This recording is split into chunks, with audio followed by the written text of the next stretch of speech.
Menteri Keuangan dan juga Bu Risma. Terakhir ya, mengenai Bapak Presiden. Jadi sebetulnya kunjungan Bapak Presiden itu kan bukan sekarang saja. Yaitu memang salah satu pola kepemimpinan beliau. Saya sangat paham karena saya pernah mendampingi satu periode dengan beliau. Ketika membagi KIP, Pak Presiden selalu membagi KIP ke daerah-daerah. Tujuannya apa? Untuk memastikan bahwa kebijakan beliau memang landed, memang terdeliver di lapangan. Dan Bapak Presiden itu selalu menekankan pentingnya segera belanja APBN pada awal tahun. Karena itu, DIPA itu pasti diberikan pada November bahkan September. Sehingga pada Januari sudah kick off semua program, termasuk bansos. Dan disitulah Presiden turun ke lapangan untuk melakukan pemantauan, mengecek apa betul semuanya sudah terdeliver. Sekaligus untuk mendapatkan feedback, umpan balik dari yang dijadikan sasaran dari bansos itu. Gitu. Karena itu sering mesti kita undang, kita kumpulkan mereka, misalnya sampai 1.000 orang, untuk ketemu dengan beliau, untuk melakukan dialog. Nah, itu sebetulnya simbolik saja. Taruhlah beliau berkunjung 100 titik, Bapak.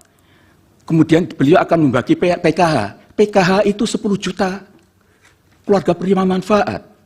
Kalau 40 titik, itu taruhlah 2.000. 1 titik. Berapa?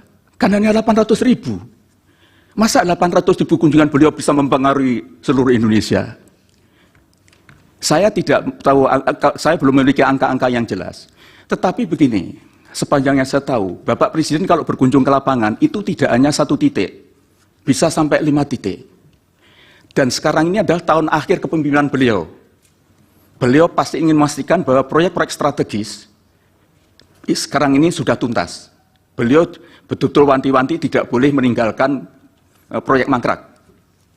Karena sekarang ini kalau beliau berkunjung, pasti meresmikan program-program strategisnya bersamaan dengan kemudian mengecek keadaan bansos, mengecek yang lain. Jadi biasanya lebih dari 5 titik. Menurut saya, kalau ada daerah kok sering dikunjungi oleh Presiden, kemungkinan besar di situ banyak proyek malahan. Proyek dari strategi nasional yang diberikan kepada daerah itu. Sekali lagi saya sampaikan, terlalu muskil kalau hanya 100 kunjungan untuk secara simbolik membagi bansos, kemudian itu berpengaruh secara nasional, itu saya kira doesn't make sense. Mohon Bapak tidak berpendapat soal itu. Mohon maaf. Yeah. Yeah. Saya kira itu yang bisa sampaikan. Terima kasih Yang Mulia. Mohon maaf kalau kurang berkenan. Baik, sebentar, Prof. Saya sedikit juga. Oh iya. Iya, Pak Muhadjir, terakhir yang saya sampaikan tadi berkaitan dengan 22 juta yang lebih